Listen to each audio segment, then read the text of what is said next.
My name is Kayla, and this is the story of the moment I understood that in some families, love is measured like a budget. Not by what you need, by what makes them look generous, by what gets them applause, by what keeps the spotlight on the person who wants to be seen as so caring. I didn't learn that in a screaming match. I learned it staring at a plastic gift card, realizing the number on it wasn't the insult. The insult was the ease with which my family could spend thousands on a show and still look at me like I was asking for too much by simply existing. I had always been the easy daughter, the one who didn't demand, the one who made holidays smoother instead of harder, the one who nodded through backhanded comments and cleaned up emotional messes like they were normal household chores. My mom, Denise, loved saying, "Kayla is so independent, the way people say she won't bother us." My stepdad, Greg, nodded along with that smug little face that meant he thought he'd solved parenting. My older brother, Tyler, was the family's favorite project. Always a new crisis. Always a new need. Always a reason my mother could declare herself exhausted, heroic, and selfless. I worked, paid my rent, handled my own life. I didn't ask them for help because asking always came with a price. A lecture. A guilt trip. A reminder that anything they did for me was extra. And for a long time I told myself it was fine. I told myself I didn't need them. I told myself independence was strength, not survival. Then came my birthday. Not a milestone. Just a birthday. I wasn't expecting fireworks. I wasn't expecting jewelry. I was expecting maybe a phone call that sounded warm. Maybe dinner. Maybe one moment where my family treated me like I mattered, not like I was a line item. Denise handed me an envelope with a smile that looked practiced. "Here you go, honey," she said, like she was playing the role of loving mom. I opened it. $20 gift card. Drugstore. Generic. Not even a place I liked. I stared at it for 1 second too long and my mom's smile tightened. "It's practical," she said, already defensive, already ready to make me feel foolish if I reacted. Practical. That word hit like a slap because it wasn't about the card. It was about the message. You are not worth effort. You are worth a minimum. I forced a thank you out of my mouth because I had been trained to keep the peace. 2 weeks later, I found out what my family considered worth effort. My aunt mentioned it casually, like it was normal. "Denise is throwing the cutest party for the dog," she said. The dog. Their little French bulldog, Machi, who had his own outfits and his own photo shoots and his own birthday countdown on social media. I thought she was joking. She wasn't. "It's going to be huge," she said. "A venue. Catering. A cake. The whole thing." I laughed once because my brain couldn't accept it. Then she added the number. I heard she's spending like $12,000. $12,000. The room went quiet in my head. Pictured my $20 gift card. Pictured my rent. I pictured the way my mother had called me independent while handing me the bare minimum. And suddenly I wasn't confused anymore. I was awake. Because it wasn't about the dog. It was about priorities. And I finally saw exactly where I ranked. I tried to tell myself it didn't matter. That it was silly to feel hurt over money. That I shouldn't compare. That adults don't keep score. But people say that when they've never been the one constantly underpaid in love. The truth was, my family had taught me to compare. They compared me to Tyler. They compared my needs to their stress. They compared my feelings to drama.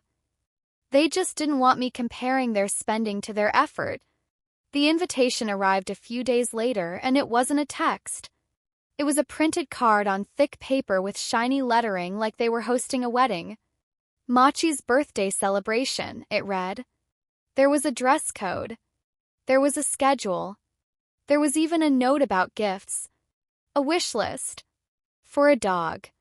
I stared at it and my chest felt tight like my body was trying to protect me from how ridiculous it was. And then I saw the line that made me laugh out loud, one sharp, humorless sound. No negativity. Only good vibes. Only good vibes. That was my mother's whole religion. Don't bring up anything real. Don't mention the unfairness. Don't say the quiet parts out loud. Smile. Clap. Post photos. Make everything look perfect. I called Denise because some part of me still wanted to believe there was a reason. Mom, I said, keeping my voice calm, is this real? 12,000 dollars. She laughed like I was adorable. Kayla, it's just money, she said. Just money. That phrase always comes from people spending someone else's dignity. Why? I asked. She didn't hesitate. Because Machi brings us so much joy, she said. Us. Not me. Not you. Us. Like I was on the outside of a private club called Family, watching through glass. I swallowed. I got a $20 gift card for my birthday, I said quietly. Denise sighed, already annoyed.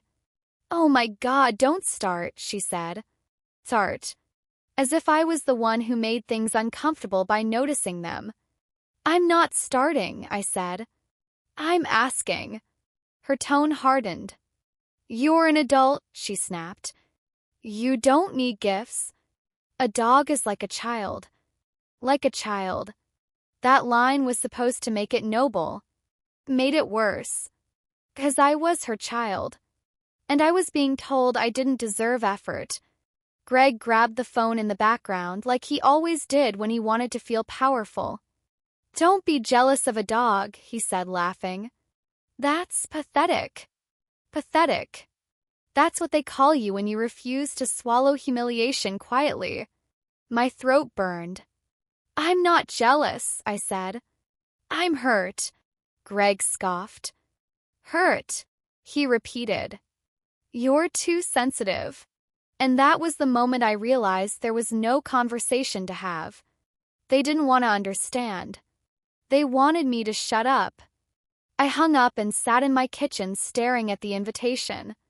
I thought about all the times I had shown up for Denise, helped her move furniture, covered for her when she forgot things, listened to her complain about Tyler for hours, then watched her hand him money anyway. I thought about how I never asked her to show up for me because deep down I already knew she wouldn't. And now the proof was printed on glossy paper with a dress code. $12,000 for a dog party. $20 for her daughter. I didn't need more evidence. I needed a decision. And for the first time, I felt the shape of my own boundary forming. The closer the party got, the louder the family noise became. It's like they could sense I was pulling away, and they started tightening the net before I could escape. My aunt texted, "You're coming, right?" Denise will be so disappointed.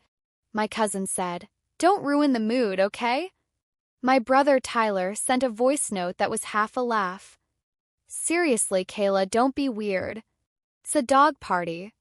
Just show up. Just show up. That's what they always wanted from me. Show up. Smile. Stay quiet. Pretend the imbalance doesn't exist. Denise messaged me directly. Machi loves those little gourmet treats, she wrote. Can you grab some? I stared at the screen. She wanted me to buy gifts for her dog after giving me a $20 card and calling it practical. I typed back, I'm not bringing anything. No smiley. No softening. Just a sentence. Her reply came fast. Why are you being negative? Negative. That word again. It's the label they slap on you when you stop being convenient. I took a deep breath and texted, I'm not coming. My finger hovered before I hit send because I knew what would happen. Punishment always came when I disrupted the image. I pressed send anyway. Denise replied instantly. Unbelievable, she wrote. After everything I do. I didn't answer. Then Greg jumped in with a message from Denise's phone because of course he did. You're embarrassing your mother, he wrote. Grow up. Embarrassing. Not hurting. Not unfair. Embarrassing. My brother called next. I let it ring. He texted, "Mom's crying." I closed my eyes. Tyler always knew which button to push. The guilt button. The "you're responsible for her emotions" button. I typed, "I'm not responsible for her choices." I surprised myself. That sentence felt like stepping onto solid ground after years of walking on ice. The next message came from Denise. "If you don't come, don't bother coming around here anymore." There it was. The threat. The one she used like a leash. And for a second, my chest tightened. 'Cause even when your family treats you poorly, part of you still fears losing them. Not because they're good to you. Because they're familiar. But then I thought about my birthday. The envelope. The tight smile. The word practical. I thought about $12,000. A venue.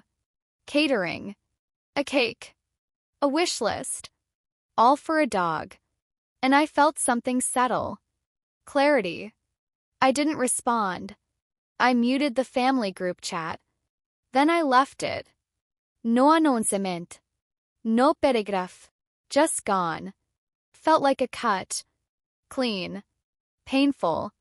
Necessary. Later that night, my friend Tessa came over.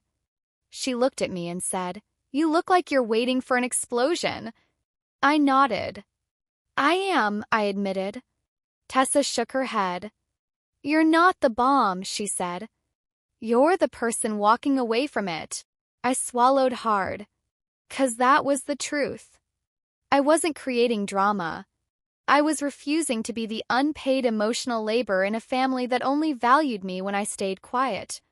And as terrifying as it was, it also felt like the first honest thing I'd done in years. The day of the party came, and I woke up with that old instinct in my body. The instinct that says, fix it. Apologize. Smooth it over. Don't let them be mad. I made coffee and sat at my table, staring at the steam rising like it could tell me what to do. My phone buzzed. Texts. Calls. A flood of messages that all meant the same thing. Get back in line. Where are you? Denise is humiliated. Machi misses you. That one almost made me laugh. The dog didn't miss me. The audience missed my compliance.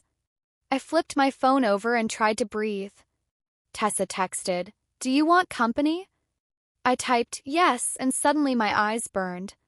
Not because I was weak. 'Cause I was exhausted. Couple hours later, videos started appearing online. Denise had posted everything like a live event. Balloons shaped like bones. A big cake with a little dog figurine. A banner that said, "Machi turns 3. People clapping like it mattered. Denise in a dress like she was at a gala, smiling wide for the camera. And then she said it, directly into the lens like she was delivering a moral lesson. "We celebrate what truly matters," she said. Truly matters. I felt my stomach drop. It wasn't just spending. It was a statement. A honking. A declaration that her dog was more worthy of celebration than her daughter. I closed the app. I didn't argue in comments. I didn't DM anyone. I just stepped away. 'Cause sometimes the most powerful response is silence. Greg called again. I didn't answer. He left a voicemail. His voice was sharp, contemptuous. "You're disgusting," he said. "You're jealous of a dog and you're ruining your mother." I deleted it. Denise called next. I answered because I knew she'd keep trying until she got her performance. "Are you happy?" She demanded. "You ruined this for me." Her voice shook with anger, not sadness. I kept my tone calm. "I wasn't there," I said. "How did I ruin it?" She inhaled sharply. "You know exactly what you're doing," she snapped. "You're punishing me." Punishing. That word is her favorite because it turns my boundary into an attack. "I'm not punishing you," I said. "I'm protecting myself." Denise laughed coldly. Protecting yourself from what? Love. Love. She said it like a punchline. I took a breath. You spent $12,000 on a party for a dog, I said. And you gave me a $20 gift card. Denise's tone turned vicious. You're an adult, she hissed. Stop acting like a child. I am your child, I said quietly. There was silence for a second, and I thought maybe she heard it. Then Greg's voice appeared in the background, mocking. Tell her to grow up, he said. Denise snapped back to herself. If you can't be supportive, don't bother coming around, she said. And she hung up. My hands shook, and I hated that part of me still wanted to call back and fix it. Tessa arrived with a bag of groceries and said, Eat something. I sat down, took a bite, and realized I was more cared for by a friend with a tote bag than by a mother with a $12,000 party budget. That realization didn't make me angry. It made me clear. The aftermath hit like it always did. Not from Denise directly at first, but through the mouthpieces she used to keep her hands clean. My aunt messaged, You broke your mother's heart. My cousin said, This should have stayed private. Private. As if Denise didn't livestream the dog party for attention. Tyler texted, Mom says you're toxic. Toxic. The word people use when you stop being useful. I didn't reply to every accusation. I wrote one sentence and copied it when needed. I'm not discussing my finances or my worth with people who only value me as a prop. Some people left me on read. Some got angry. A couple went quiet like they didn't know what to do when I didn't beg. Denise finally posted about me. Not my name, of course. She never needed to. She posted a selfie with watery eyes and a caption that made my skin crawl. Sometimes your own child abandons you, she wrote. I did everything for her. Everything. That's the lie that keeps her story alive. Comments poured in. You deserve better. Kids are ungrateful. Stay strong, Mama. She liked everyone. She fed on it. I stared at the screen and felt something in me go numb. Not because I didn't care. 'Cause I did, and it was killing me. I called her. No answer. I texted, Take it down. It's not true. She replied, You forced me. Forced. Like she had no control over her own posts. Like I held her hands on the keyboard. I took screenshots. Not for revenge. For proof. Because I knew she'd rewrite history the second it benefited her. Tessa told me to write my own post, but I didn't want a war. I didn't want to become the kind of person who performs pain online. Till I needed a record. So I wrote something simple on my private page where only friends could see. I did not abandon anyone. I set a boundary. Please don't contact me about my mother's social media posts. Comments off. Done. Denise called within minutes, furious. How dare you, she snapped. You're making me look bad. Always the real issue. Not that she hurt me. That she might look like she did. You made yourself look bad, I said quietly. I just stopped pretending. She laughed. You're crazy, she said. You need therapy. Therapy. Another weapon. Another way to make me the problem. I didn't argue. I said, I'm done talking, and I hung up. My chest was tight and my eyes burned, and I hated that I still wanted her approval. But I also felt something else. A strange, steady calm. 'Cause I finally understood the rules of the game. If I play along, I'm close. If I don't, I'm toxic. There was no version of me in her world that was allowed to be both honest and loved. So I stopped trying to be loved in a dishonest world. That night, I opened my banking app and looked at my budget. Not because I needed to justify myself. 'Cause I needed to protect myself. I changed passwords. I updated security questions. I set up alerts. I did the boring, practical things that Denise always dismissed. And every click felt like a small act of dignity. A week later, Denise tried a different approach. The sweet version. The version that pretends the knife wasn't real. She texted, "Hey honey, I miss you." Then, 2 messages later, "Machi has been so sad." I stared at the words and felt tired. Not angry. Just tired. I replied, "I need space." She sent a crying emoji. Then, "So you really are abandoning me?" There it was again. The script. The story she needed. I didn't respond. Tyler showed up at my apartment 2 days later. No warning. Just a knock like he had rights to my door. I looked through the peephole and my stomach dropped. He stood there with that familiar grin, the one he wore when he thought he was about to manipulate me. I opened the door with the chain on. "What do you want?" I asked. He rolled his eyes. "Mom is a mess," he said. "Just apologize. Come to dinner. Make it normal." Make it normal. That's what they always demanded. Normal meant I swallow it. "No," I said. Tyler laughed. "Dude," he said, "you're acting like she hit you." He meant it as a joke. Landed like truth. Because emotional neglect is a bruise people don't see. "She humiliated me," I said calmly. "And she used me for sympathy." Tyler scoffed. "You're dramatic," he said. "It's a dog party." "It's not the dog," I said. "It's the message." Tyler leaned forward, voice low. "You're making everyone choose sides," he said. "And you're going to lose. Lose. Like family is a contest.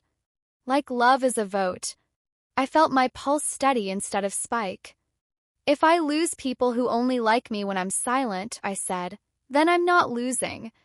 Tyler blinked like he didn't understand the language.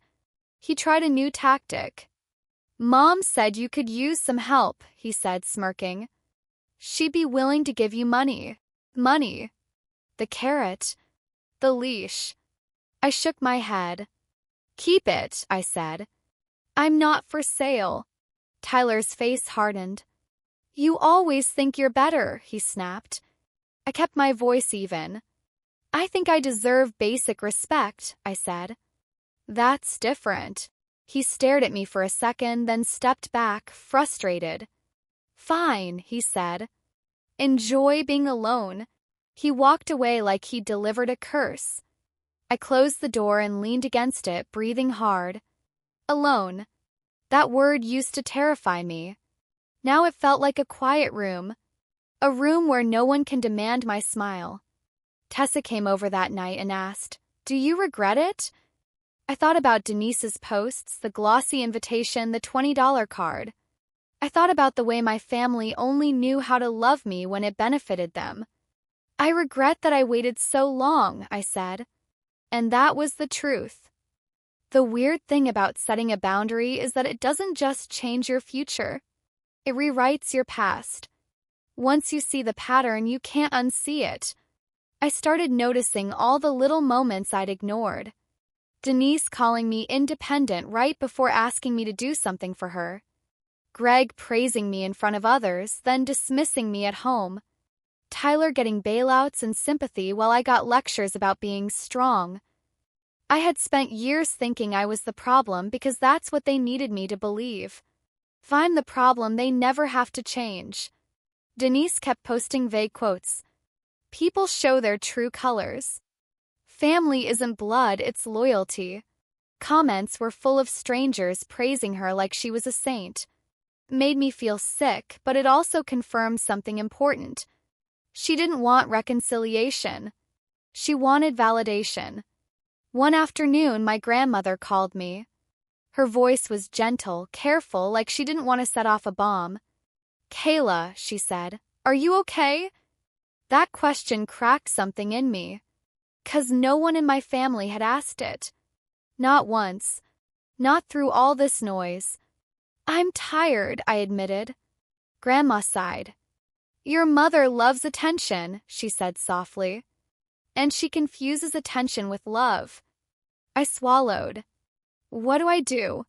I asked. Grandma paused. You live, she said. You live without begging to be treated like you matter. That sentence felt like a blanket over my shoulders. 'Cause that was all I wanted. To matter without performing. Denise found out my grandmother called me because of course she did. She texted, "So you're turning people against me now." Turning people against me. Another way to avoid the truth. I didn't reply. I blocked her for a week. Just a week. Not as punishment. As medicine. The silence was shocking. My body unclenched. My sleep improved.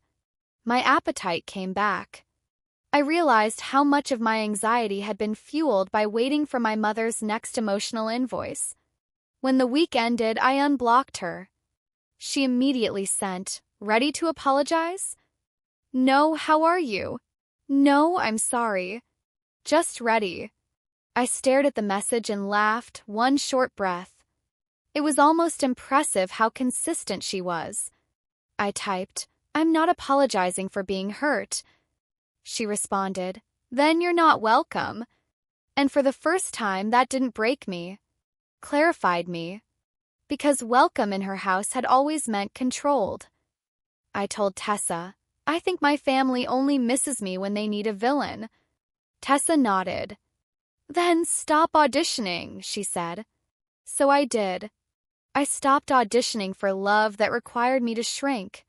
I started building a life that didn't. Months later, I ran into Denise at the grocery store. She was in the produce section, looking normal like she hadn't detonated anything. She spotted me and lifted her chin, that posture she used when she wanted to win. "Happy now?" she asked, like my boundary was a tantrum. I looked at her and felt something unfamiliar. Not fear. Not guilt. Calm. "I'm peaceful," I said. "That's new." Denise scoffed. "You're so dramatic," she said. "All this over a dog." I shook my head. "Not over a dog," I said. "Over being treated like an afterthought." She rolled her eyes. "You should be grateful," she snapped. "I gave you a gift." A gift. Like she wanted credit for the bare minimum. "You gave me a $20 card," I said. "And you spent $12,000 on a party." Denise's face tightened. "So what?" she said. "Machi deserves it." Deserves. The word hung between us, heavy. "And I didn't?" I asked softly. For a second, she had nothing. Then she snapped back into her script. "You're trying to make me the villain," she said. "You've always been like this. Always been like this. The rewriting of history. The erasing of my kindness. The reduction of my entire life into a flaw." I took a slow breath. "I'm not making you anything," I said. "I'm just done pretending your choices are accidents." Denise's eyes narrowed. "You'll come back," she hissed. "You always do." That was the truth of our old cycle. And she believed it was permanent. I stepped back. "No," I said. "I'm walking away." Big difference. I left my card and walked out, hands shaking, heart steady. That night, my grandmother called me. "Kayla," she said, "your mom is telling people you abandoned her." I exhaled. "I know," I said. Grandma paused. "And?" she asked. "And I'm still here," I said. "I just stopped being available for her version of love." After I hung up, I sat in my apartment and listened to the quiet. Not the lonely kind. The safe kind. The kind where nobody can demand my gratitude for being ignored. People think revenge is loud. They think it's yelling and exposing and burning bridges. For me, revenge was smaller. It was a boundary. It was a mute button. It was me refusing to be the family's prop while they spent money to look generous. It was me realizing I didn't need to be chosen by people who only loved me when I stayed small. If you're listening to this and you recognize that feeling, the tight chest, the guilt that shows up the second you say no, hear me. You're not selfish for wanting basic respect. You're not negative for noticing unfairness. You're just awake. And once you're awake, you can finally build a life that doesn't require you to apologize for needing to matter.